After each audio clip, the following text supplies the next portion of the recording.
Good afternoon. Good afternoon. Welcome to the latest in a lecture series on democracy and its discontents. My name is John Owen. I teach in the politics department and am a faculty fellow at the Institute for Advanced Studies and Culture here at the university. Our speaker this afternoon is Patrick J. Deneen. Professor Deneen holds the David A. Potenziani Memorial Chair in Constitutional Studies at the University of Notre Dame, where he is an associate professor of political science. More on Professor Deneen in a moment. This lecture series is sponsored by the Program on Culture and Democracy at the Institute for Advanced Studies and Culture here at UVA. I'd like to thank the Department of Politics and the Burke Society for co-sponsoring this event. We're going to hear from Professor Deneen first, then hear a brief commentary by Professor Jackson Lears, and then Professors Deneen and Lears will sit together at this table and take your questions. In explaining this lecture series and preparing us to hear Patrick Deneen, I can do no better, I think, than to quote from the Culture and Democracy program's central statement. How can we live with our deepest differences while seeking the common good for all? Scholars agree that democracy depends upon some shared vision of the common good and of the practices that sustain it. Together, the foundational propositions or first principles of democracy both order and sustain collective life. In a time when Americans can agree on little, we probably all can agree that a shared vision of the common good seems a fantasy, maybe a thing of the past, but certainly not of the present, nor of the foreseeable future. Our program asks, and again I quote, where do democratic first principles come from? How are they renewed?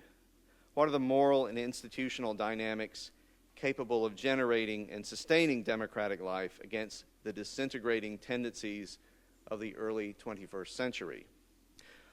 Are the cultural resources available to have a country and a world that are simultaneously democratic, respectful of cultural and religious difference, and prosperous? On what terms might these be possible? Many academics, intellectuals, journalists, and politicians, of course, are offering ideas and programs. It's a noisy din in which only a few voices stand out as distinctive, and one of those voices is Patrick Deneen's. Professor Deneen is one of those scholars who makes vital contributions to high-level academic debates and to contemporary public discourse. In books such as The Odyssey of Political Theory and Democratic Faith, he mines classical and modern sources for insights into fundamental questions about politics. His dozens of magazine articles and blog posts, on the other hand, suggest a keen eye for his own time and place, and his scholarship and public commentary shape and inform each other. His is a distinctive voice in part because it is difficult to categorize. Is Deneen, people often ask, of the right or the left? Is he conservative or radical? I first met Patrick Deneen back in 2000 when he was teaching at Princeton. I first heard him lecture a few years later at Oriel College, Oxford, where he delivered a dazzling oration on the fork. Yes, that humble eating implement we seldom think about, and its connection to society. The lecture was about Aristotle and manners and civilization, and it was witty, but it was also deadly serious. For Professor Deneen is a scholar with serious purposes in mind. His lecture today, The End of Liberalism, ? Addresses our society's current predicament directly. It's drawn from a book he is completing, provocatively titled Why Liberalism Failed. You already can tell that his diagnosis of our current predicament is going to be more fundamental than most of us are accustomed to hearing. Please join me in welcoming Patrick Deneen.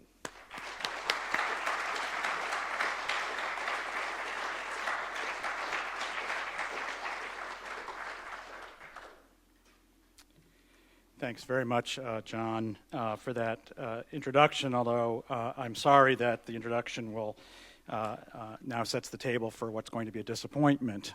But I am willing on the dime to instead replace this lecture with a lecture on the fork, which would be a much more, much happier discussion. Thanks also to James Davison Hunter for the return invitation, the invitation again to return here to the University of Virginia and to the Institute for the Advanced Study of Culture.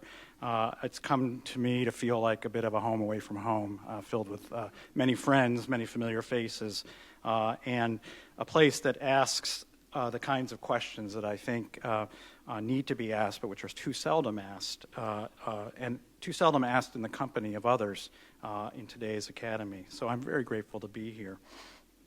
I guess in a lecture series entitled Democracy and Its Discontents, I would be one of the discontented.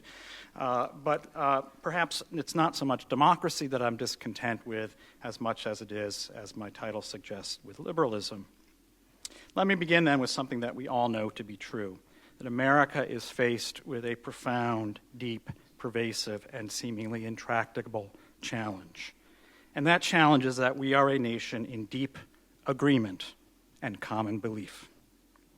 I would offer as proof of this fact, as demonstration, the often tempestuous and increasingly acrimonious debate that has taken place between the two main parties of American politics over these last dozens of years. This intensifying divide has, for many of us, perhaps all of us, defined the horizon of our political views and divisions not only in these years, but for perhaps at least the past century. In the midst of our tense and bruising battles, nevertheless, a deeper form of philosophical agreement reigns. As perhaps first described by Louis Hartz in his 1955 book, The Liberal Tradition in America, just think about that title for a second, The Liberal Tradition in America, the nature of our debates are themselves defined within the horizon of liberalism. While that horizon has seemingly widened, it is nevertheless a bounded horizon. The political debates of our time has pitted one variant of liberalism against another variant of liberalism, which within America are commonly given the labels of conservative and liberal, but which are perhaps better categorized as classical liberalism and progressive liberalism. And while we have, in much of our political discourse, focused our attention on the widening divide between the classical and the progressive adjectives, we have been largely inattentive to the deeper unifying nature of the noun of our liberalism. While classical liberalism looks back to a liberalism once achieved but today lost, particularly the founding philosophy of America, particularly as it was animated by the man on the poster announcing the lecture, John Locke, one that stressed the inalienability of natural rights, the ends of limited government, and a relatively free and open market, progressive liberalism longs for a liberalism not yet achieved, one that stresses transcending limitations of the past and injustices of the past, and even envisioning a transformed humanity as creatures of an enlarged consciousness, practicing what the 19th century novelist and writer Edward Bellamy called the religion of solidarity. As Richard Rorty envisioned in his aptly titled 1998 book, Achieving Our Country, notice still in the process of being achieved, liberal democracy, he wrote, is the principled means by which a more evolved humanity will come into existence. Democratic humanity, he went on to say, has more being than a pre-democratic humanity. The citizens of a liberal democratic Whitman-esque society are able to create new, hitherto unimagined roles and goals for themselves. That was Richard Rorty. In the main, American politics, certainly since the end of the Cold War and arguably since the end of the Civil War, has been fought along this broad division within liberalism itself. We have grown accustomed to liberalism being the given norm and defining the predictable battlefield of our political debates, largely accepting at least the view of Louis Hartz that America has always and only been liberal, if not the later claim of Francis Fukuyama that liberalism in fact constitutes the end of history, the divisions and the differences arising from these two distinct variants of liberalism have so preoccupied us that our debate within the liberal frame obscures from us an implicit acknowledgement that the question of regime, the question that has animated political philosophy since its very beginning, which regime is best, that the question of regime has been settled, that liberalism is the natural order and end of human life together. But further, the intensifying division between the two sides of liberalism also obscures from us the basic continuities between these two iterations of liberalism, and in particular makes it nigh impossible to reflect on the question of whether the liberal order itself remains viable. Our divisions within liberalism mask a deeper agreement that have led to the outworking of liberalism's deeper logic, which brings us today to the point of crisis within liberalism that now, to many of us, seems suddenly sudden and inexplicable. What is especially masked by our purported choices between primary allegiance to classical liberalism's emphasis upon individualism, free markets, and limited government on the one hand, and progressive liberalism's emphasis upon an expansive state that tempers the market on the other, is that both choices arise from a basic commitment within liberalism to depersonalization, deracination, and abstraction. Our main political choices, more often than not, come down to which depersonalized, deracinating, and abstract mechanism will secure the human goods that we seek. Either the space of the market, which will collect billions upon billions of our choices, that will provide for our wants and needs without demanding any specific thought or intention from us about the wants and needs of others, or the liberal state, which establishes standardized procedures and mechanisms for the wants and needs of others that otherwise go unmet or insufficiently addressed by the market via the impersonal mechanisms of taxation and depersonalized forms of distribution of goods and services. The insistent demand, then, that we choose between the protection of individual liberty or the expansion of the state in order to redress injustices masks that the two grow constantly and necessarily together. Statism is that which enables individualism, and individualism demands statism. The creation of the autonomous individual, that otherwise imaginary creature dreamed up by Hobbes in The State of Nature and developed in Locke in his second treatise, in fact requires the expansive apparatus of the state and its creation, the universal and homogeneous market, in order to be brought into existence.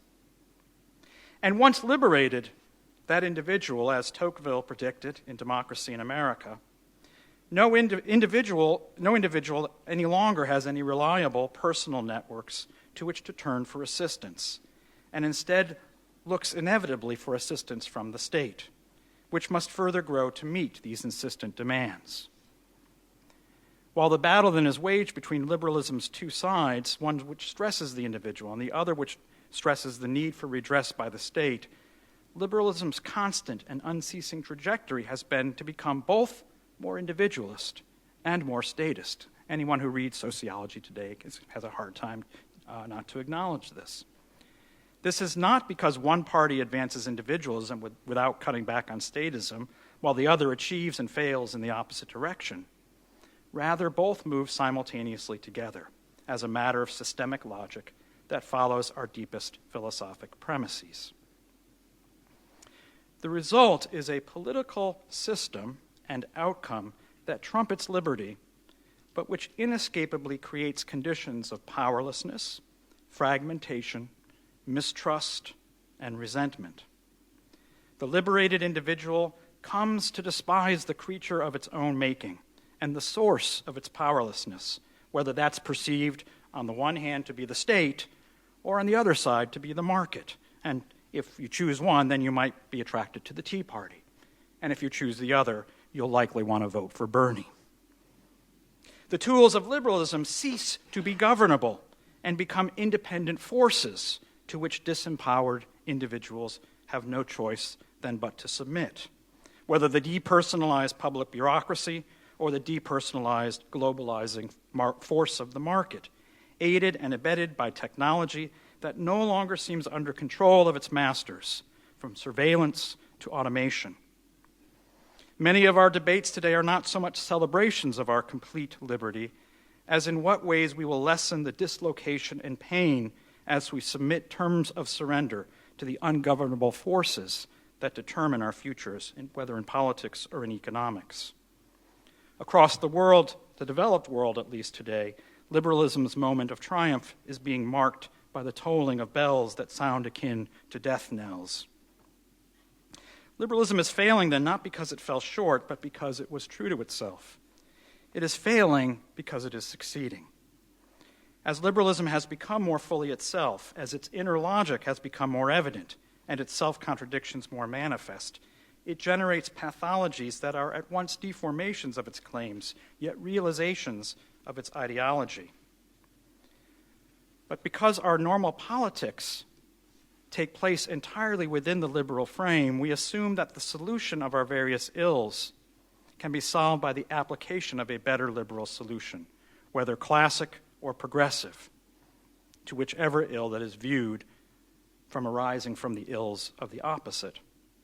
Rather than seeing the systematic blackouts as failures to live up to liberalism's ideals, we need rather to begin to consider whether the ruins it has produced are the signs of its very success. To call then for the cure of liberalism's ills by the application of more liberal measures is tantamount to throwing gas on a raging fire. Tonight I want to offer three areas for consideration where we can see these two wings taking flight together, advancing a consistent and uniform end by effectually engaging in a pincher movement from two different directions, and in the process destabilizing the possibility of a shared political, civic, social, and economic life. The three areas I want to briefly outline, which are drawn from and treated at greater length in individual chapters of the book that was just mentioned, along with several other chapters that I won't be mentioning, are first, liberalism, and appropriately for a lecture here with the Institute for the Advanced Study of Culture. First, liberalism's hostility to culture in preference to a pervasive and universalized and homogenized anti-culture. Second, and relatedly, liberalism's deep and highly successful assault on the liberal arts and humanistic education. And third, and again relatedly, liberalism's creation of a new and perfected aristocracy, or what I unfortunately have come to call the liberalocracy, for lack of better terms, since I don't think they're necessarily aristoi. First, both classical and progressive liberalism are commonly arrayed against the persistence of culture as a basic organizing form of human life, and together devise economic, social, and political structures in order to replace the variety and expanse of existing cultures with a pervasive anti-culture. The advance of this anti-culture takes two primary forms. It is at once statist, arising through a legalistic regime of standardizing law, which seek to replace widely observed informal norms that come to be described and discarded as forms of oppression. And it is the simultaneous consequence of a universal and homogeneous market, resulting in a monoculture that, like its agricultural analog, colonizes and destroys actual cultures rooted in experience, history, and place.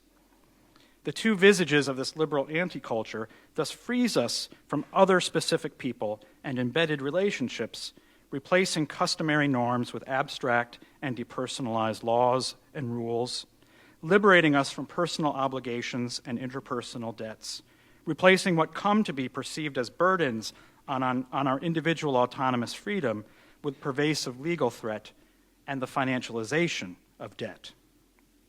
Thus, in an effort to secure the radical autonomy of individuals, liberal law and the liberal market replace actual culture with an encompassing anti-culture.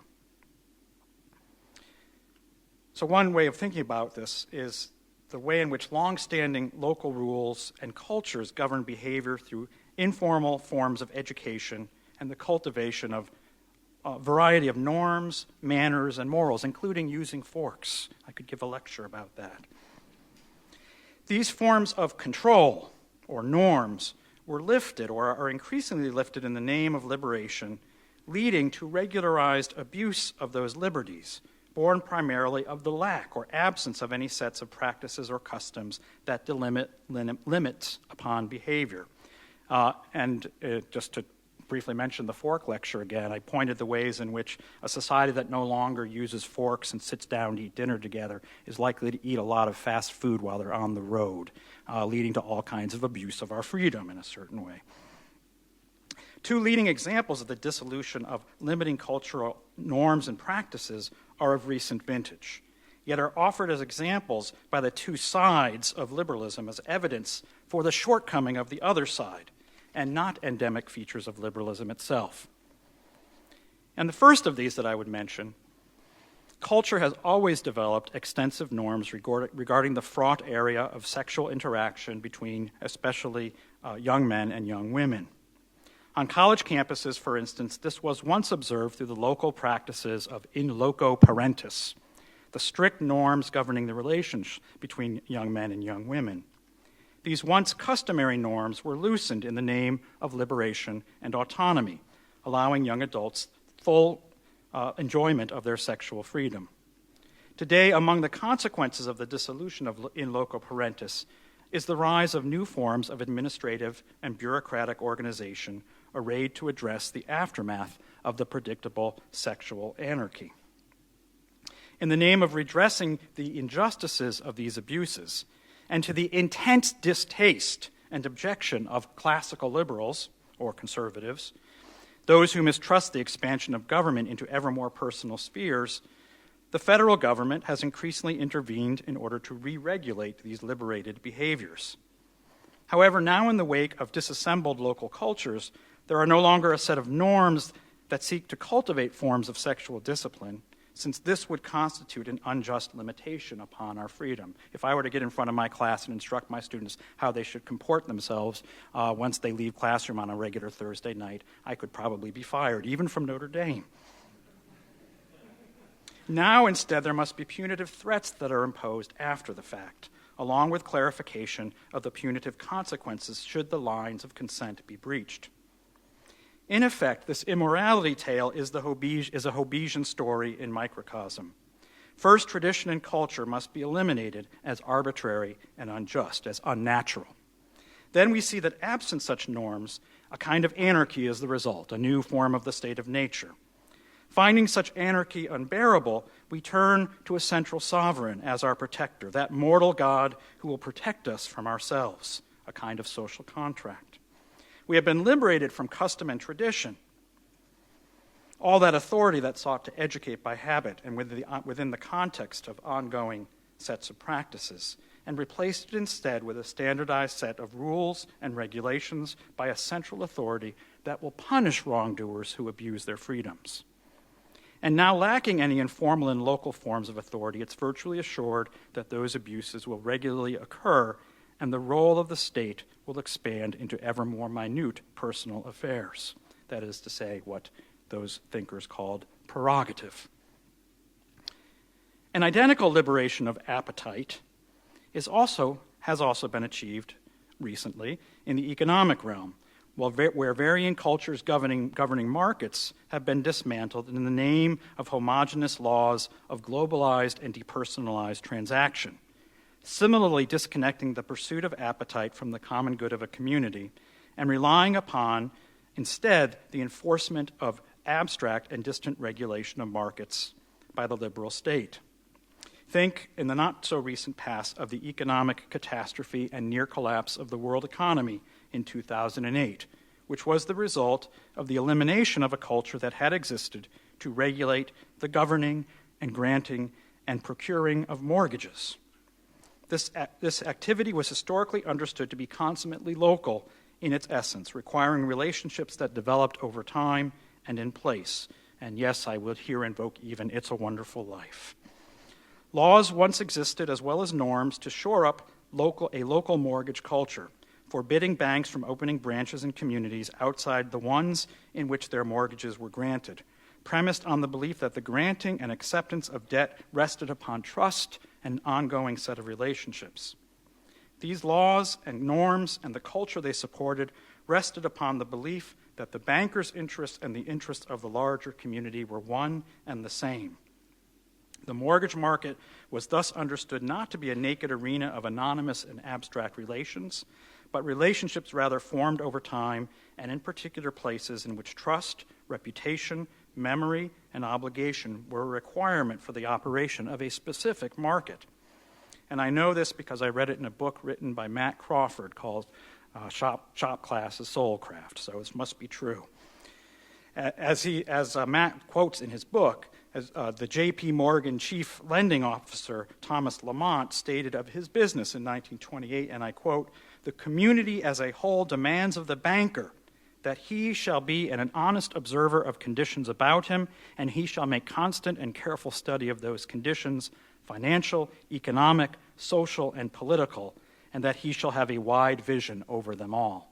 Imagine meeting a banker today working on Wall Street who could say something like that. By 2008, the financial industry was stripped bare of such a culture rooted in nature, time, and place, as was the case of the college campus at the same time.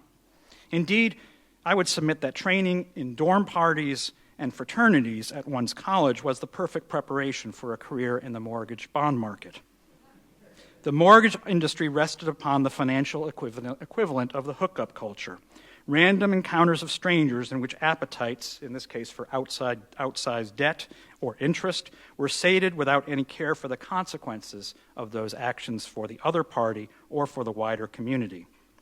Apparently, responsibility and cost-free loans were mutually satisfactory and wholly liberated from the constraints of an older financial order. However, much like the state of affairs on college campuses, these arrangements led to irresponsibility and abuse, damaging communities and demolishing lives. The response has been the same: the call for greater government regulation and oversight over the consequences of untrammeled appetite and threats of penalties, even if rarely enforced, and realistically requiring massive expansion of an administrative state to see a most basic human interaction, the effort to secure shelter. Liberated from the confinements and limitations of local market culture, the result was not perfect liberty, but the further expansion of Leviathan. The destruction of culture, I want to suggest in both of these cases, achieves not our perfect liberation, but a new kind of submission. The dissolution of culture is simultaneously the prerequisite for the liberation of the disembedded individual and an encompassing market, as well as the empowerment of the state. This pincher movement unfolds in which individuals appeal to authorities for a loosening of cultural norms in the name of liberation, which then leads to various legal, informal, and economic forms of imposition. Absent norms, then, individuals will pursue liberalized liberty defined as the absence of constraint, in which all that is not forbidden is permissible, and the obvious harm is permitted. In the absence of guiding standards of behavior that were generally developed through cultural practices, norms, and expectations, such undisciplined appetite then leads to the breakdown of basic decencies. Liberal individualism demands the dismantling of culture, and as culture recedes, Leviathan waxes. Second, as part of eliminating cultural norms, liberalism has proven to be what is arguably the most effective regime toward the dismantling of that form of education which shares a name, the liberal arts, and more broadly, the humanistic studies. In the name of liberty, the liberal arts have been abandoned willingly and voluntarily in the name of ever more perfected liberation from the past, freedom from authority, the overcoming of limits, and especially demands for utility. In their place are raised to prominence what were once known as the servile arts. Liberalism undermines liberal education in the first instance by detaching the educational enterprise from culture, by making an education, of course, an engine of the anti-culture. Education must be insulated from the shaping force of culture as the exercise of living within nature and a tradition, and instead stripped bare of any cultural specificity in the name of a cultureless multiculturalism. Its claims to further the ends of multiculturalism, in fact, distract from its pervasive anti-cultural and homogenizing impetus. The more we insist upon multiculturalism and diversity, unsurprisingly, the more institutions look increasingly the same. Liberalism further undermines liberal education by replacing a definition of liberty as an education in self-government with an education that becomes a means to realizing autonomy, especially liberty as the absence of constraint. The liberal arts come to be regarded as useless and impractical, separated from any recognizable definition of liberty, and are disposed for the purposes of personal liberation, an end that is consistently pursued both within the humanities as well as those STEM disciplines, science, technology, engineering, and mathematics, as well as the economistic disciplines. In the humanities, liberatory movements based upon claims of liberty or the insistence of a fungible identity regard the past as a repository of oppression and come into existence to convey and to study. As the very grounds for the humanities is undercut by this liberatory project, the disciplines that advance the practical and effectual experience of autonomy, those STEM and economistic disciplines, come to be regarded as the sole repositories of legitimate study. The classical understanding of the liberal arts, those arts aimed at educating the free human being, the free citizen, is displaced by emphasis upon the servile arts, the arts of the private person. An education fitting a res publica is replaced with an educated suited for a res idiotica, in Greek, a private and isolated person. The purported difference between the left and the right disappears as both concur that the sole legitimate end of education is the support and advance of these purportedly legitimate disciplines. Ironically, while postmodernism has posed itself as the great opponent of rationalist scientism, it shares the same basic impulse. Both have risen to dominance in the university in conformity with the modern definition of freedom understood as the emancipation of the human and the human will. In the humanities today, this belief takes the form of radical emancipatory theory that focuses on the destruction of all forms of hierarchy, tradition, and authority, and enshrines the freed human will as education's aim. While one of its special foci is sexual autonomy, but further, the very fungibility of the human identity itself. This purpose reveals how closely it ultimately sides with the scientific project that focuses upon mastering all aspects of nature, including, but not limited to, the final frontier of human reproduction itself, and perhaps human nature. The humanities and the social sciences thus become dedicated to this end under the guise especially of multicultural, the purpose or end of multiculturalism, banners that are invoked in the name of an effort to continue to eviscerate culture, including the transmission of cultural traditions, in the pursuit of extending liberal autonomy. Yet while the contemporary emphases in the humanities reveal consistency with this aspiration for autonomy that underlies the modern scientific venture, this conformity has not lent long-term viability to the disciplines once at the heart of the liberal arts. That is to say, in the absence of strongly articulated grounds for studying the liberal arts, in distinction to the modern project of autonomy and mastery, students, administrators, parents are voting with their feet and with their pocketbooks to support the areas that show the greatest evidence and proof of mastering nature and securing autonomy. It is, in fact, the sign of the success of the humanities today that their disciplines are shrinking and disappearing in preference to the STEM and economistic pursuits. Given the implicit acceptance of the modern definition of liberty adopted by many, if not most, faculty in the humanities and social sciences, students, parents, and administrators understand that the best route to achieving this aim is not in those disciplines, but elsewhere in the STEM and economistic disciplines.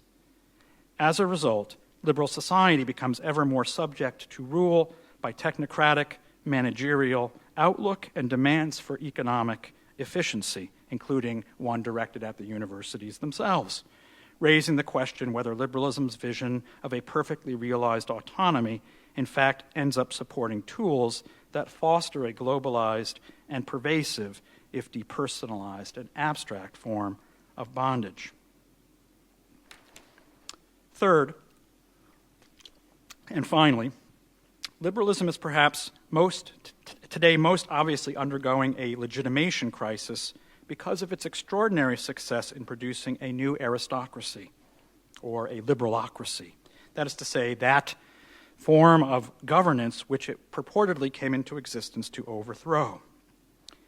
Liberalism's architects, whether it's classical architects such as John Locke or its more progressive builders such as John Stuart Mill, alike encouraged the displacement of aristocratic orders, those orders delegitimated because of an arbitrary claim to rule, and their replacement with a new kind of aristocracy whose claim to rule would be based upon their ability to best utilize talents that would become salient in a world shorn of cultural norms, natural constraints, geographic stability, and interpersonal obligations. Liberalism proposed to establish the base conditions for the emergence of this new kind of aristocracy, what we today call a meritocracy, an understanding merit in a certain way, one that blends the classical liberal hopes of John Locke that an industrial and rational class would emerge in his society, and John Stuart Mill's recommendation that the authority of custom be shattered so that exceptional individuals who might engage in what he called experiments in living would emerge and advance progress. The results of this civilizational transformation are accumulating everywhere we look. Our society is increasingly defined by winners in the economic as well as the social sphere, as well as losers, with winners congregating in wealthy cities and surrounding counties, while losers remain largely in place figuratively as well as literally, swamped by a global economy that rewards the highly educated cognitive elite while offering breadcrumbs to those in flyover country, where I live. Trends observed decades ago by Robert Reich and Christopher Lasch, among others, both of whom decried the growing phenomena of what Reich called the secession of the successful, and what Lasch described as the revolt of the elite, not the revolting elite, but the revolt of the elite, is today institutionalized, especially through family, neighborhood, schools, and replicated by generational succession. Children of the successful receive the requisite preparation and entry into the ruling class, while those who lack those attainments are much less capable of affording, much less even sufficiently knowledgeable about the basic prerequisites needed to push their children into the upper echelon. Both Charles Murray in recent years, as well as Robert Putnam, have documented the pervasive and self-perpetuating class divide that exists in modern American society. Murray has shown in his book, I think the book that describes our most recent election, Coming Apart, through the notional towns of Belmont and Fishtown, one of the wealthy and powerful, that enjoy familial and marital stability, a decrease of divorce and out-of-wedlock birth, lower incidence of drug use and criminality. While in all these measures, Fishtown, those who are less well-off, less fortunate, is descending into a kind of social, familial, and educational anarchy. Murray from the right has argued that Belmont needs to practice what it preaches. That's what's wrong. Extol the virtues of virtue, rather than the Millian experimentalism and value relativism, in order to instruct the denizens of Fishtown in what's needed in order to achieve success. Read them the Riot Act. Or, as he puts it, to preach what they practice, is what he argues. Putnam, from the left, has urged greater government support programs for the citizens of Fishtown, proposing a host of programs that can help them break the chain of social decay. Both ignore, it seems to me, the conclusion that empirical observations should suggest, but which our liberal frame, and the debates that take place within them prevents them from seeing, that this condition is not an aberration from healthy liberalism. It is liberalism's denouement. From the outset, liberalism held forth the promise of a new aristocracy, a liberalocracy composed of those who would flourish in the wake of the liberation of the individual from history, tradition, nature, and culture, and the demolition or encouraged attrition of institutional supports that were redefined as limits or obstacles to liberty.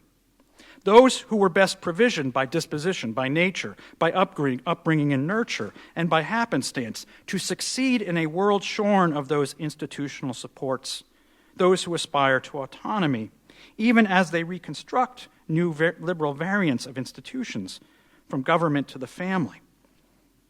Even as the liberal family is reconstituted in order to serve as the launching pad of autonomous individuals, a landscape now shorn of widespread social networks leaves those without those advantages and without perhaps the native abilities to succeed in those now flattened conditions.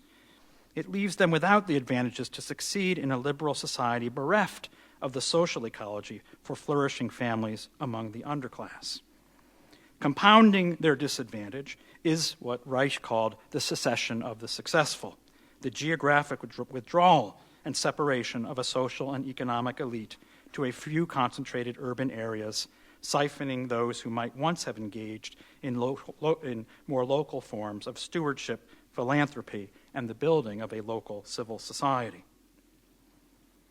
Murray believes that it is mere happenstance that the cognitive and managerial elite does not extol the virtues of stable family life and a host of personal virtues that contribute to the maintenance of their social status. That's not quite correct. It's not happenstance. It's that they practice it, but they don't preach it. They don't necessarily want to believe it.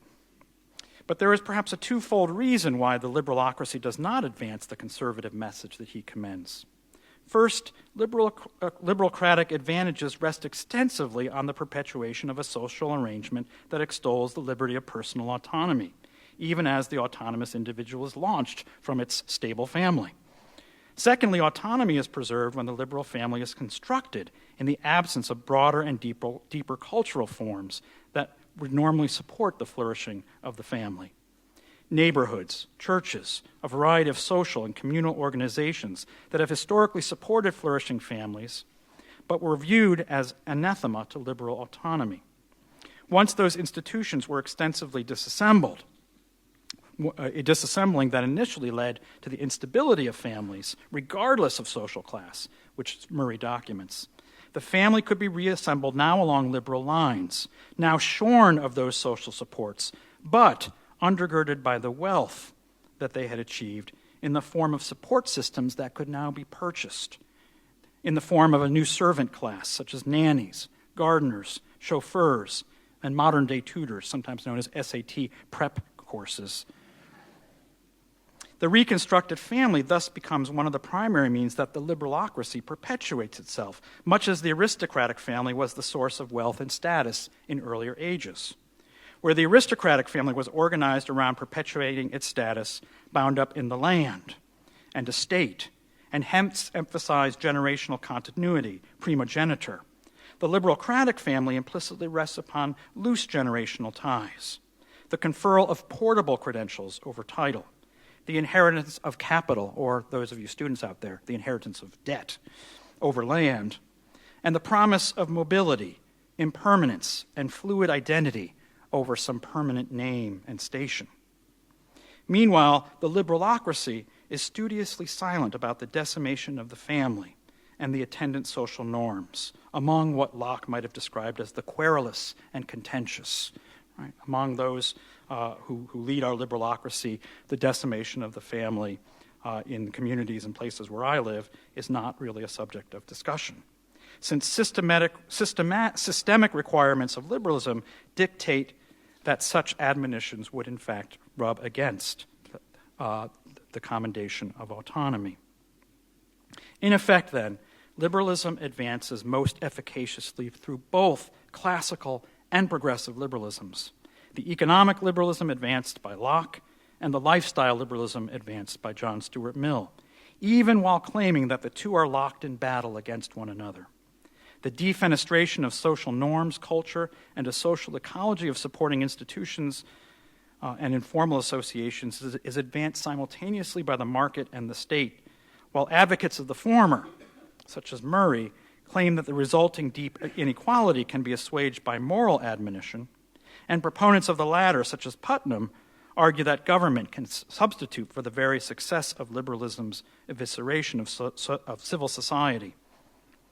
Liberals of both varieties regard the resulting generational inequality as an aberration, rather than recognizing it as a key achievement of the liberal order. The self-deception of the true nature of the liberalocracy, of liberalism's outcome, is in the main not malicious or devious in nature. Liberalism is arguably the first regime to put into effect a version of the noble lie, that noble lie proposed by Socrates in the Republic of Plato, which claimed that not only do the ruled, those who are ruled, need to be told a tale about the nature of the regime, which invariably outrages most readers of the Republic, but more importantly, that the ruling class should also be led to believe in the noble lie about the nature of their regime.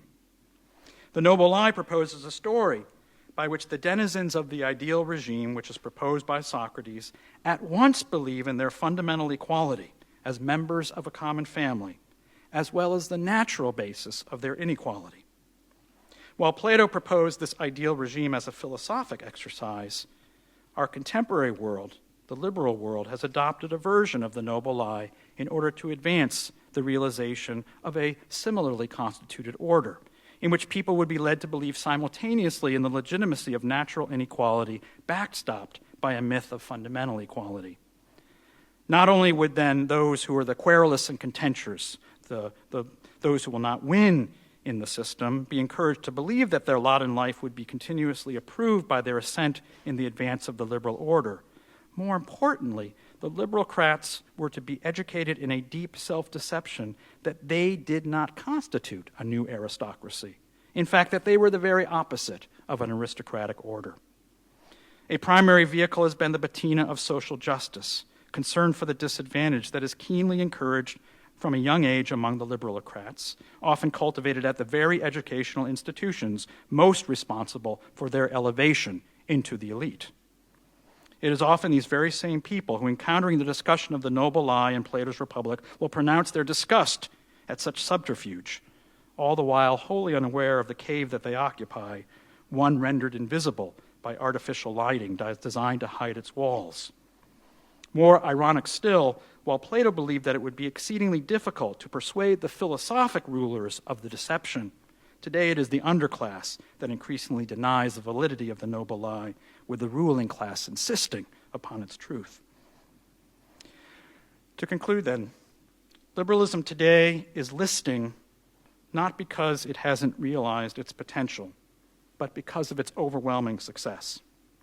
Our political battles are likely to continue to be shaped by the dominant narrative to which we have all become accustomed: conservative against progressive, right against left.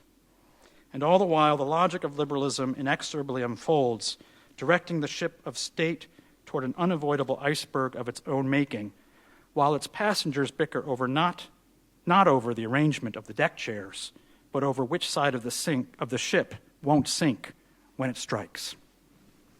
Thank you.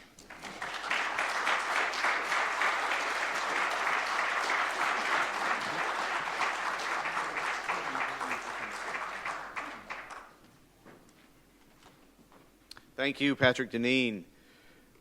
Now to respond briefly to Professor Deneen is Professor T.J. Jackson Lears. Professor Lears is Board of Governors Distinguished Professor of History at Rutgers University and Editor-in-Chief of Raritan, a quarterly review. This academic year, he is a visiting faculty fellow at the Institute and is, in fact, I must add, a graduate of our own University of Virginia, a leading cultural and intellectual historian, and a distinctive voice in that field.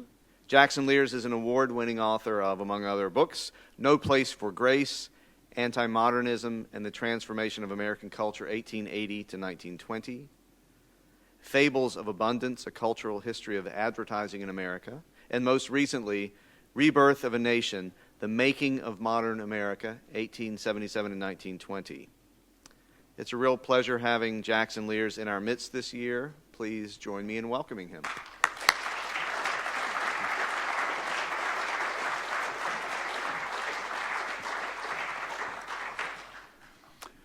Thank you, John. Thank you all. Thank you, Patrick, for that extraordinary, powerful, and shrewd analysis of the mess we're in. As John mentioned, I'm a historian, so I'm going to resort to one of the pieties of our profession. That is the piety of context. I want to imagine briefly, I want you all to imagine, if you will, the wonderful talk that Patrick just gave as a moment in our intellectual history, because it is such a moment. And I'm going to throw out three different contexts in which his argument might be seen. Now, the first of them is really just a kind of bait-and-switch rhetorical ploy. It's the first one that I could evoke. And it's a familiar paradigm, the modernization paradigm. The shift from tradition to modernity, community to society, Gemeinschaft to Gesellschaft. And with the evocation of that familiar paradigm, I could also evoke the notion that disruptive change is a constant in American history, indeed in all of modern history, and that Gemeinschaft has been turning into Gesellschaft ever since William Bradford first set foot on Plymouth Rock. So as a result, we have had laments over the loss of community from about the time that William Bradford wrote his classic of Plymouth Plantation. It's a recurring motif, the Jeremiad, which is not only a lament for falling from grace, but also an urge to recommit ourselves to greater effort in pursuit of the creation of a righteous community. That's how it came down to us from the Puritans. I could evoke this argument, but as Richard Nixon said in another context, that would be wrong. It's a very different context. It would be wrong because the last 40 years, in my judgment and observation, really do constitute a discrete new era in U.S. cultural, political, and economic history. Call it neoliberal capitalism, post-Fordist capitalism, postmodernist capitalism, what you will. You can see it, you can sense it. Began to assert itself, this change, in the 1980s when we had the emergence of what you might call left and right Reaganism. Untrammeled individualism celebrated on both sides, cultural on one side, economic on the other. Even though there was a rear guard action, a kind of scuffle, you may remember, the culture war of that era, between two groups who actually believed in the power of the humanities. Bill Bennett et al. On the right, Alan Bloom, calling for the reinvigoration of the great tradition. And their critics on the left saying, well, that great tradition has to be enlarged to include women, people of color, people who have been excluded. But the point about that culture war was that it really was a culture war, and that people really did care about the humanities on both sides, enough to argue about it, enough to say, should Locke or Frantz Fanon be on the required curriculum at Stanford in Western civilization, or maybe both, in my meliorist mode, I would say. How times have changed. In Wisconsin, as we know, Scott Walker has led the charge not only against the humanities, but against what was known once upon a time as the Wisconsin idea. The idea that the public university should be in the public service, should train people to look out for the public good. Archaic notion. So we've gone from traditionalist conservatives like Bennett and Bloom to economic nihilists calling themselves conservatives.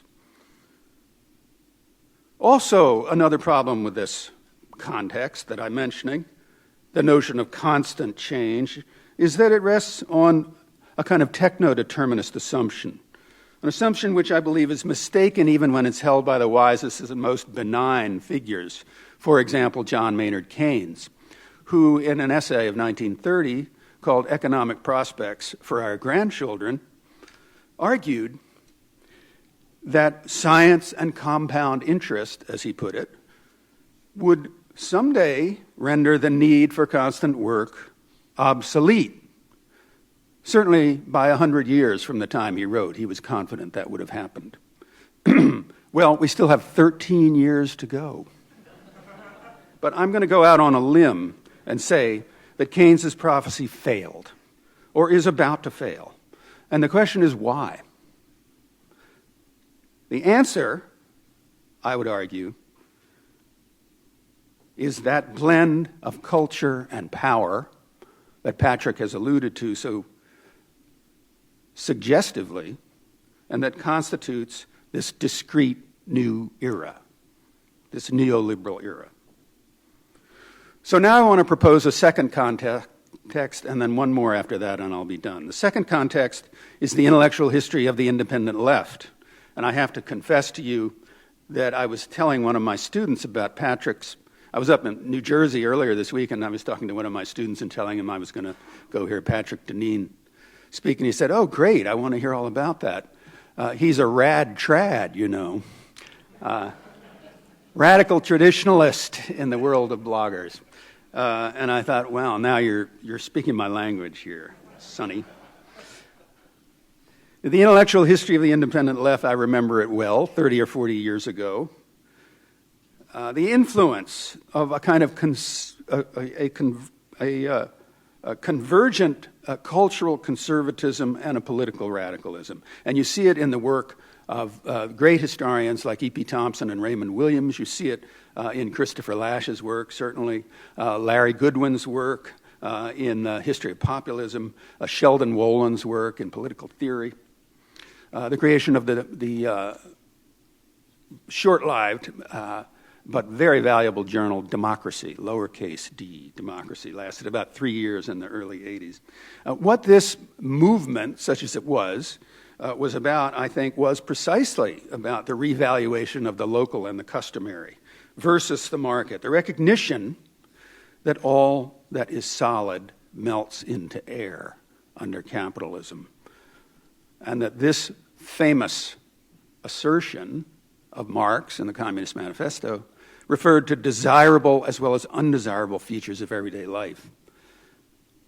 At least undesirable if you were not intoxicated with the possibility of constant upheaval, as Marshall Berman apparently was in his book that used that statement, all that is solid melts into air, to characterize the experience of modernity.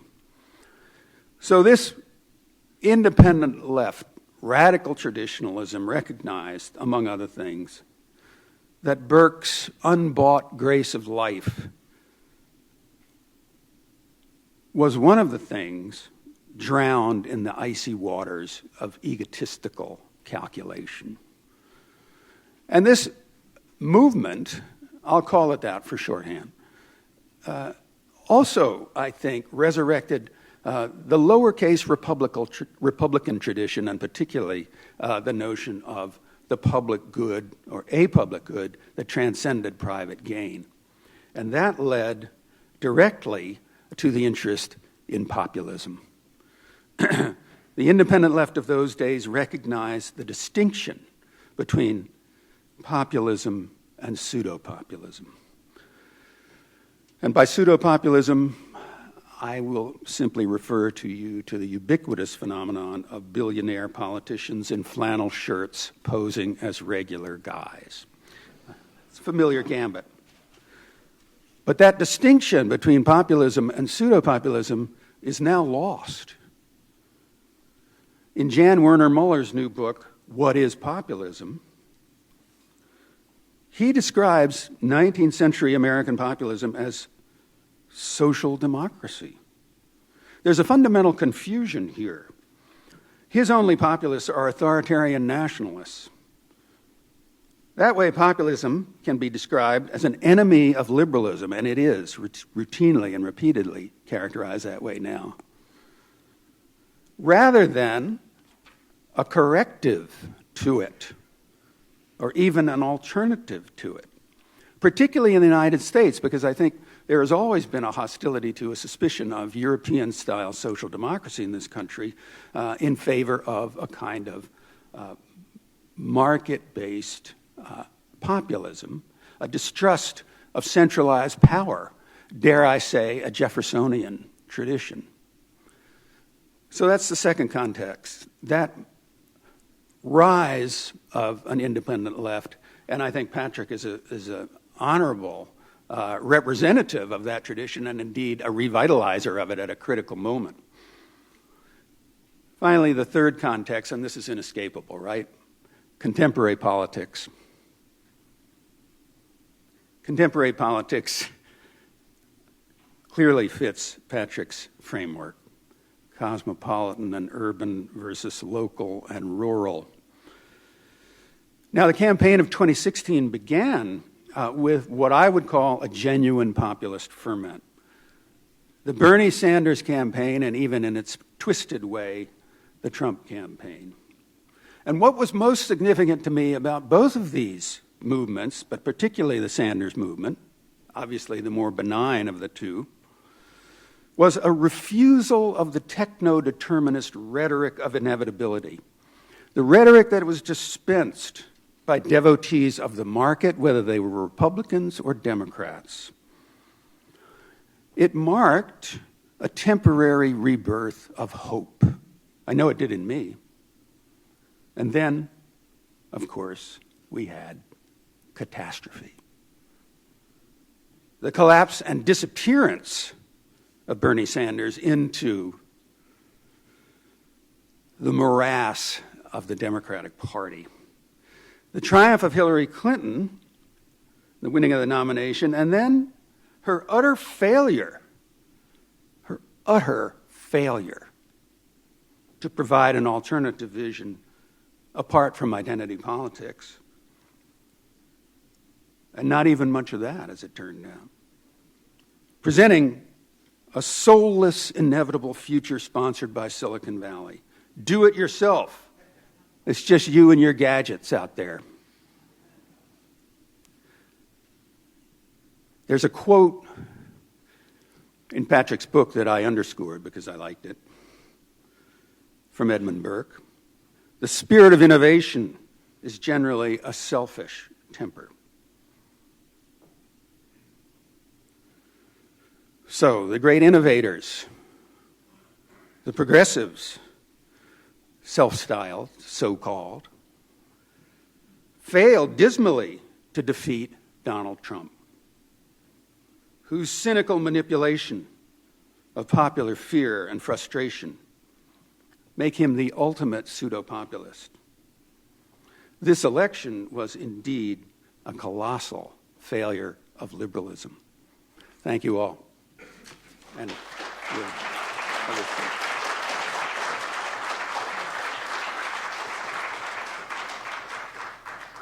thank you, Jackson Lears.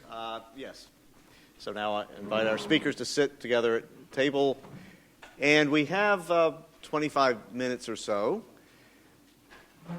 for questions. And John Nolan has a microphone there. So why don't we start over here? Rachel. Hi. Rachel Walton, Curry School. Can you hear me? Thank you. So thank you for that illuminating talk. You do such a nice job of illustrating how the state and the market, while they make the honest individual possible, constrain her liberty and, thank you, the possibility of equality. But I'm wondering if you're suggesting that the cultural institutions and social ties that the market and the state make it possible to do without themselves did a better job of supporting either equality or liberty. Particularly when you mentioned the army of gardeners, chauffeurs, and nannies, I thought if somebody were to appear in our world from a society in which the state and the market were diminished, but social ties and cultural institutions were stronger, that kind of army of servants and the inequality that they suggest might be the one thing that they recognize. So is it the case that cultural institutions and social ties did a better job of making us equal and free? Or is it just that liberalism with its state and its market do a particularly different kind of job of making us unequal and constrained? Thank you for that question. And first, I want to thank Jackson Lears for that really illuminating response, and also to tell him, I don't know whether you're aware of this, but I am a graduate of your august institution of Rutgers University, both undergraduate as well as my PhD. And it may be even more illuminating that my mentor was Wilson Carey McWilliams, who was, among other things, was a student of Sheldon Wolins. So I suppose that apple didn't fall too far from a particular tree. Feel free to break into On the Banks of the Raritan. We are about to. It's only a matter of time. Are you? Well, I wish I could say that Rutgers was still the place that I once knew, but it's not. We're holding out hope for the University of Virginia. No, thank you for that question. And one of the things the concluding chapter, I urge that, or I argue that this, my argument is really, although perhaps it came across this way, is not meant to be one of nostalgia. It's not meant to be one of hearkening for some lost past. It's rather a call to begin to envision something anew. I think for a long time, my field of political theory has spent a lot of time working within the frame of the liberal order in its various guises, where its origin was a kind of imaginative, was a call to rethink the ground conditions of politics, always in interaction with history, what we know and what has developed. So without being ahistorical, and here I'll follow Christopher Lasch, that the coin of, in some ways, the coin of the realm of our time is two views of the past and the future, both of which are unrealistic, one of which is optimism, which I think is too often a feature of the left, and one of which is nostalgia, which is too often a feature of the right. And he argued instead on behalf of two ways of seeing the past and the future, which he redescribed as memory and hope. And having an historian at my side, memory is very important, that we shouldn't recreate some imagined past. So in the first instance, I want to say that I think part of your question what part of your question suggested to me was, is it right to sort of look back to some better time where we can say it was better than the liberal moment? And I'm not suggesting that. But what I am beginning to try to articulate, in addition to really to what is a diagnosis. People often ask me, so what's your answer? I say, well, that's the next book, in case you're interested. But really the important thing for me right now is to get the diagnosis correct. But this book is really, the argument is really pitched especially, it's especially pitched to young people, the rad trads, who, and especially at the kinds of places where I've been very fortunate to teach, places like Princeton and Georgetown and the University of Notre Dame, who largely unquestioningly think of their future trajectory and career as, in some way or another, moving along this kind of trajectory of joining the liberalocracy in the way that I described. One of the ways that I describe what's the trajectory that they're on is attempting to appeal to their inherent environmentalism today, is to describe their what they've undergone as essentially the human and educational version of strip mining. That the way in which we understand strip mining to be an abhorrent practice, which involves, of course, going into some area of the country, tearing off the tops of mountains in order to extract what is dormant and not yet useful natural resources, and then bringing them elsewhere and refining them and then sending them into the sort of machine of the modern economy where they can now be useful. I tell them that you're the modern version of the strip mined resource. And that's really what our educational systems do really well, is to discern and identify really talented natural resources on the human side, extract them from their places, refine them in a place called a university, and then send them to wherever useful center they're going to work. I once said when I was taught at Georgetown that this was going to be one of 5 cities that they would live in, and I had a young freshman student raise his hand and say, "What are the other 2?" And then I just ask them or invite them to think about what's left after the extraction. What's left after we extract the coal, and what's left after we extract the human talent from all these places. And I think of all the places around the country and the world where people had some sense, if they were in those places, and if they were the aristocratic part of that society, often to be trustees and stewards of those places. When I give lectures in various small town campuses, I always ask to go to the town square and look at the statues of the people there who often donated the libraries or created the local civic music hall, who had contributed to what I would say is the benefit and good of that society. And I reflect on whether or not those people would have been there if they had been extracted. Right. I think of the movie Field of Dreams and Doc Moonlight Graham. Whether Doc Graham would have settled in Chisholm, Minnesota, where he lived his entire life helping young kids in that community he would open his practice on Saturdays and help them if they needed vision tests and glasses, if he could have had a practice in New York City. And so I encourage my students who are part of this strip mining operation to consider ways that they and their talents can be of service to people in places that they perhaps wouldn't consider living and working, in the name of a kind of equality, in the name of a kind of contribution and charity. So that's not really a full answer to your question, but what it is to say is that I think there's a special responsibility on those who are going to be most successful in our system to be not just theoretically interested in social justice, but genuinely committed in their vocation to the good and betterment of the communities, including the ones from which they came and perhaps might never return. Good. Colin Bird. You could say your name. Oh, yeah, I'm Colin Bird. Patrick, it's good to see you. Splendid lecture. I know you agree with everything, Colin. Well, no, I was going to say, the astonishing thing is that I agreed with an enormous amount of what you said. Somebody else, I think, would have agreed with an enormous amount of what you said. I made a list of things. You talked about powerlessness. You talked about depersonalization. Another word for that might be alienation. Mm-hmm. You talked about the loss of control over forces that we have released but can no longer get back into the bottle. You talked about ruling classes.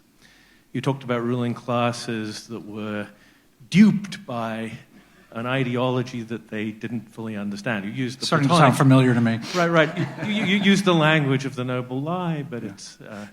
You talked about the myth of bourgeois equality. Talked about a lot of things that rang really true with old lefties like me. So I asked myself, where do you check? I mean, in what sense are you not? The self-destruction of liberalism. Right? That's, again, self-destruction of market society. Again, standard Marxist doctrine.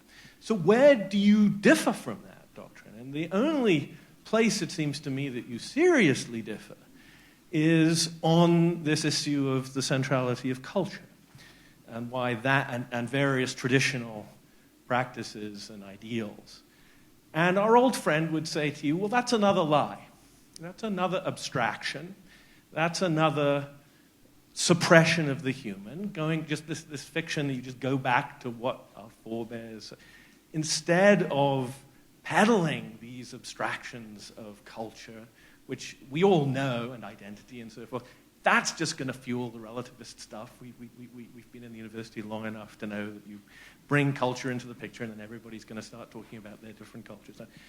The question you should ask yourself, Carl would be saying, is from what standpoint, human standpoint, do you say that these cultural practices, norms, forms of discipline, if you will, are good for people, that they liberate people? And I think you'd be surprised who your bedfellows would be if you specified that. Thanks. Thanks. That's great. Thank you. It's always good to know that my Marxist credentials are still in order. You can see how my friends on the right don't like me very much either.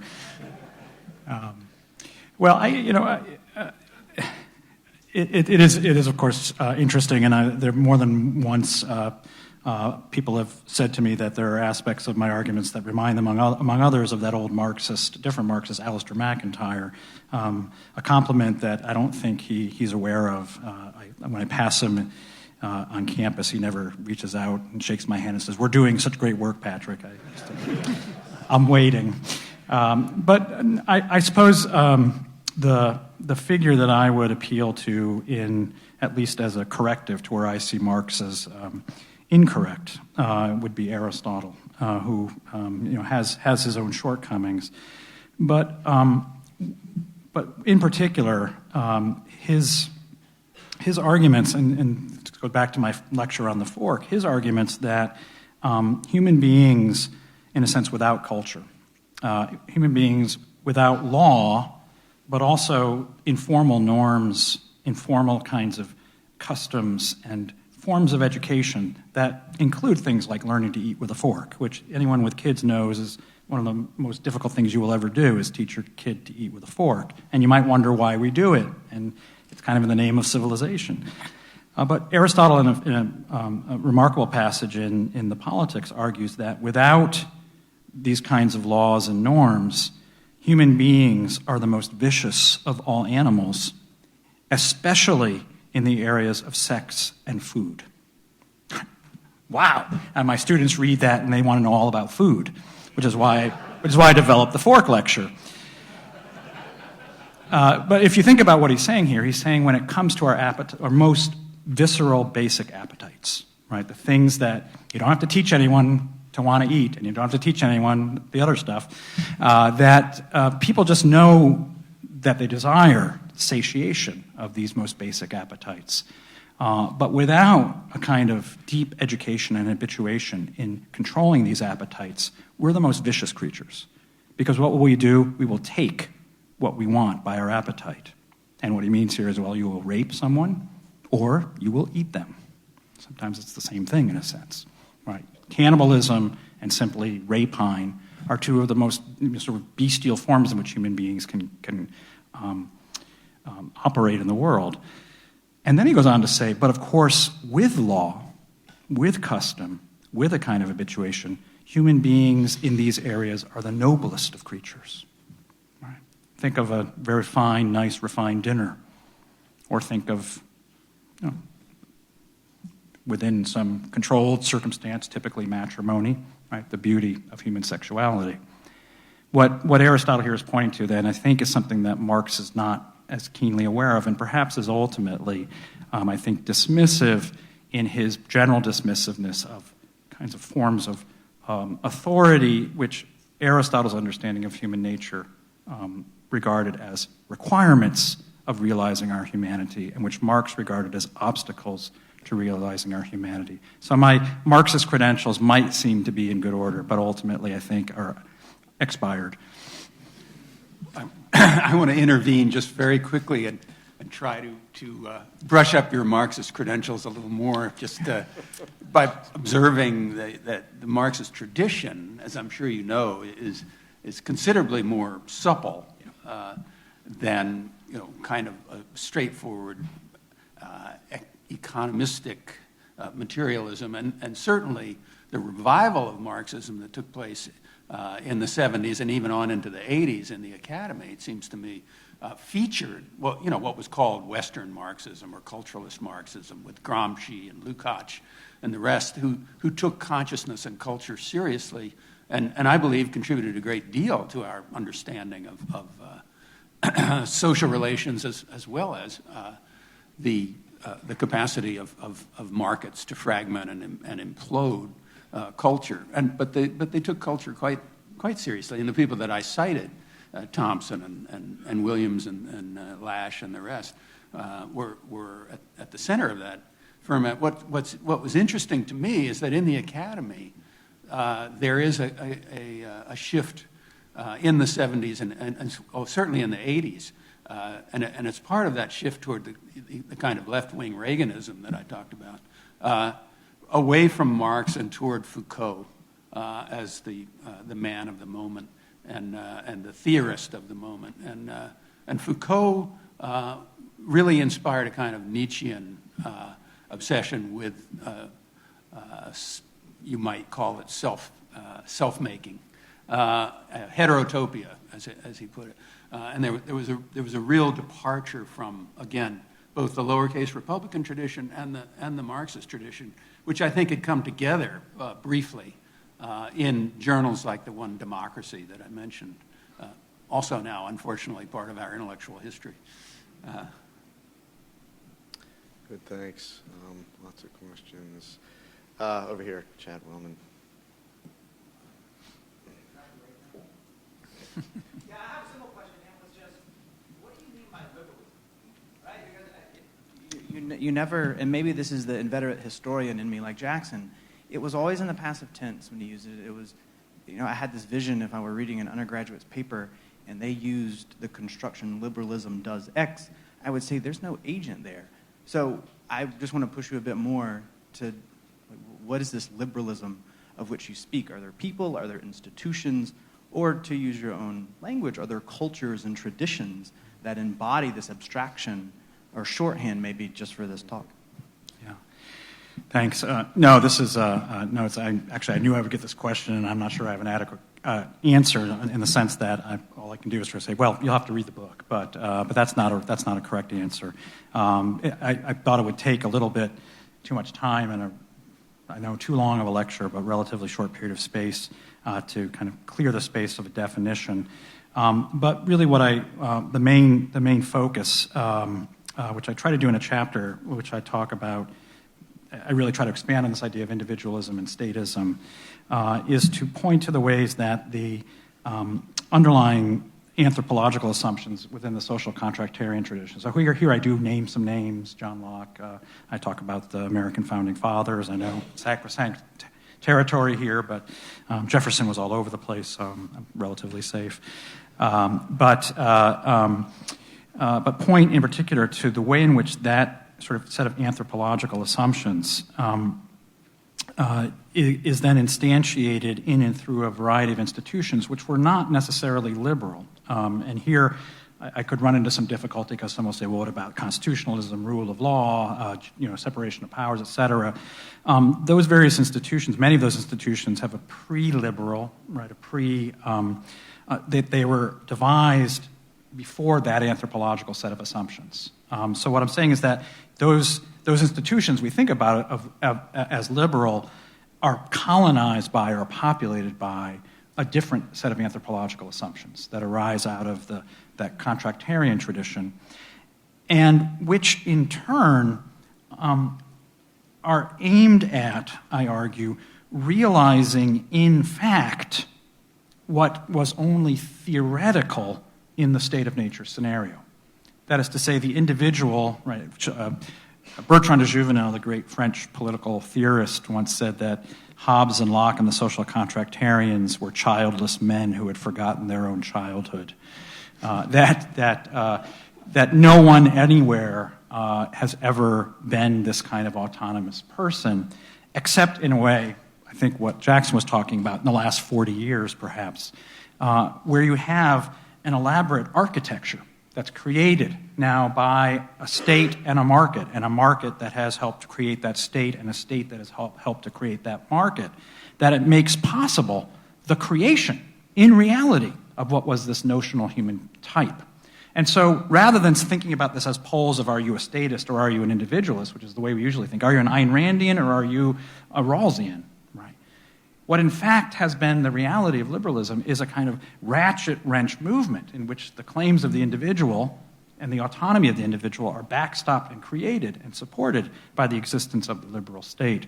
I point to as at least one piece of as illustrative, I'm not saying it's evidentiary, but it's illustrative, was the campaign commercial of the re-election campaign of President Obama that some of you may have seen. It disappeared from the internet. It's the only thing that I think has ever disappeared from the internet, which makes me think that something nefarious is going on. But it was called The Life of Julia, if any of you saw this. This was a series of sort of internet slides, and it purported to show how this woman, Julia, had led a successful, happy life because of a variety of government programs that allowed her to be successful as a child, as a teenager, as a young adult, as a mother, very briefly, and then as an elderly woman. And what was striking about The Life of Julia was it was completely depopulated of any other human being. There was no one except Julia, and in one slide there was a child who seemed to have been taken away on a little yellow bus and never reappeared. But I took this this advertisement, which was obviously directed at a female electorate that that Obama was appealing to in his re-election campaign, was in many ways kind of illustrative that a certain kind of state will make it possible to really live a life in which you don't need anyone. That was the notional idea. That was the claim that was being made, that you can live this life of freedom and autonomy and success and not have to rely on anyone. Right? Now, that can be liberatory, right? There's no dude telling you what to do. But it's also, it's extraordinarily, I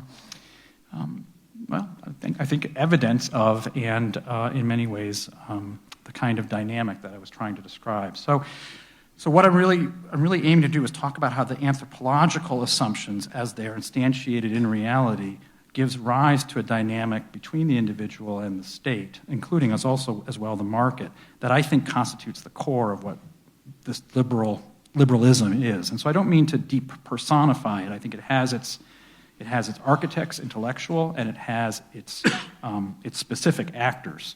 But once it's up and running, it has a kind of logic to it, and that's really what I was trying to point to. But thank you for the question. Yes, Greg Thompson.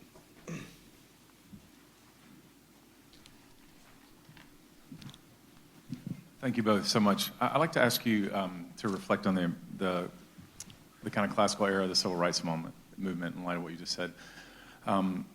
Part of what sustains liberalism in light of the conditions you described is its enormous self-righteousness. And the self-righteousness is largely embodied in its capacity to emancipate human beings, and, for example, in the civil rights movement. And that seems to be the place where individual autonomy and statist interventions converged to create something really powerful. Some of my work is concerned to say that it wasn't. That's not what was happening. It was actually a request for a certain form of communal obligation and not individual emancipation that was happening. They were pre-liberal sources that are being drawn on in that. But I think this is a puzzle at the heart of my scholarly and vocational work. And I wonder if either of you would be willing to reflect on that for a moment. I hope Jackson will, because you're the historian.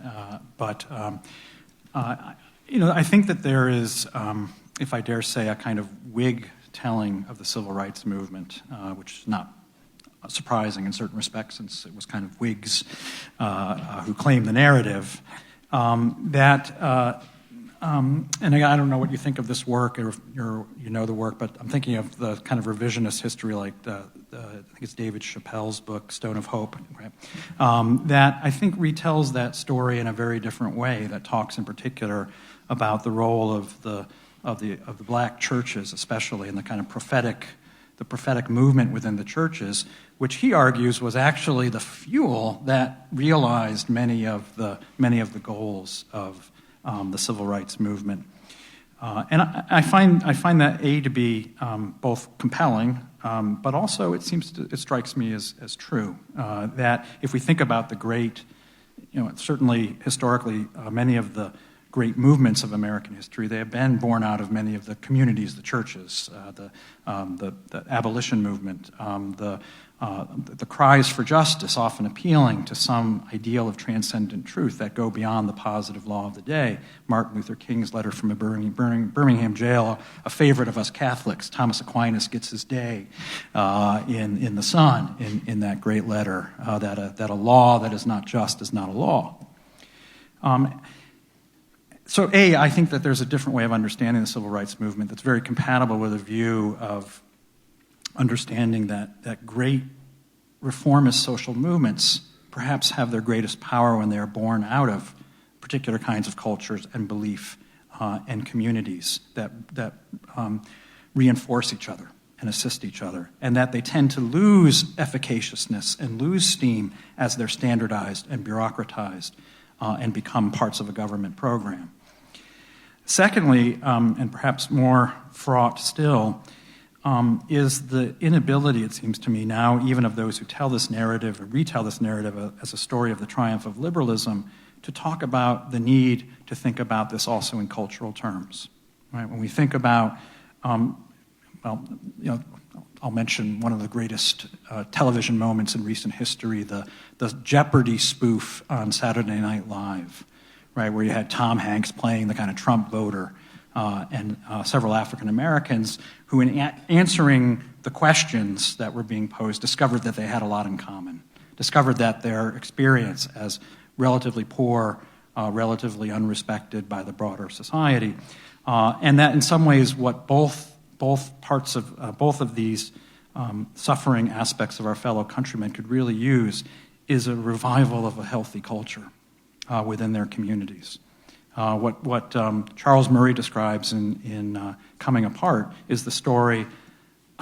It's a story of a dissolved culture, one in which it's funny to think back that in the 1980s, when Christopher Lasch, or 90s, when Christopher Lasch writes *The Revolt of the Elites*, he looks to the people of Fishtown, in Charles Murray's telling, as the sort of the vital and still virtuous part of the American Republic. And by the time we read Charles Murray, that's gone. That's been dissolved. These are people that are suffering under a tremendous drug addiction, violence, divorce, criminality, the inability to complete school. What they really need is a revitalized culture. And where do you do that, and how do you do that?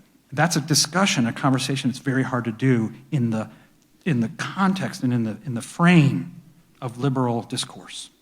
It's very difficult to do that because, of course, culture, norms, starts to sound like some form of oppression, whereas a government program sounds like it's fair, it's depersonalized, alienated, it's distant, it's made in an egalitarian way. So it seems to me that in both of these respects, the liberal story and the liberal redress are both insufficient to the task. I'm going to make this very quick because there are other questions that I don't want to cut off, but I do want to say I think that I agree completely that the civil rights movement is rooted in black churches and communities and neighborhoods. On the other hand, there is a local culture, a white culture in the South at that time, the culture of Jim Crow, that is intransigent in many ways, deeply intransigent. And there is a point where federal intervention really has to take place, and I think is critical. And when that federal intervention moves into housing in the North in the latter part of the 1960s, then things really become problematic. And yet integration still continues in the school systems until the 1980s, the late 80s, and that's when it peaks. And then you see there's a very clear reason for that, and that is that George Bush I begins to call off the civil rights movement, the civil rights division of the Justice Department, not to enforce the law requiring integration, and gradually we get a resegregation in the absence of federal intervention of the school systems, and we're back practically to Brown versus Board of Education levels at the moment. So the federal government does make a difference and can, I believe, play a benign and necessary role.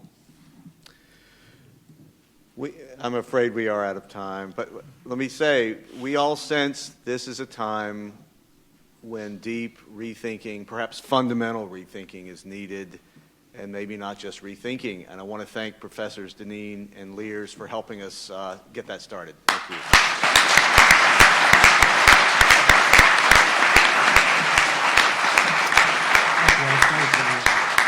Very interesting. Oh, that was fun. Yeah, listen, I'm very glad to meet you.